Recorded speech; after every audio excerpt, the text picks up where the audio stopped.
I'm Rachael Kennedy and I'm here at SBC Summit 2025 with Elton Dimech from Payhound. So Elton, why do you think the iGaming industry has been such an early natural adopter of crypto? The gaming industry has always been an early adopter because they always liked looking for innovative ways of how they can attract players in the gaming industry towards their gaming brands.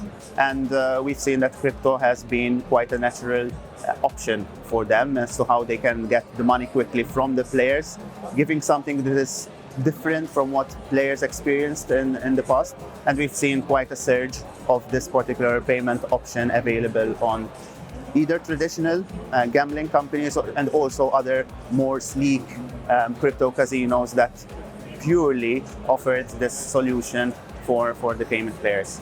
There's been a lot of chatter around stablecoins and how this changes how operators manage transactions. So I don't know whether you can shed some light on how you see regulation like MiCA changing how operators use these assets. The stablecoins in the gaming industry, but not only in the gaming industry, I must say, now has become almost of a necessity. People are looking to be able to get paid in stable coins or pay in stable coins because it is becoming a trend within the system. It's becoming easier to move money across continents by making use of stable coins and reduce the timing as to when the beneficiary receives the payment. Otherwise, they have to go through the traditional ways, which is normally the SWIFT mechanism that might take a day, up to 3 days sometimes, to get the money. Here with stablecoin payments, you can get money in a few seconds, and you can use companies like us to be able to off-ramp that crypto into fiat and then settle it into your bank accounts. How important has Malta's regulatory approach been to Payhound's growth and success? And how have regulations like MiCA influenced your growth journey? Yeah, Malta has been a decision that we have made around 6 years ago, where luckily enough, the crypto regulatory framework has been quite robust, I must say. So much so that the European Union decided to replicate in big parts of it the new regulation that has hit us earlier this year, which is the Markets and Crypto Assets Regulation.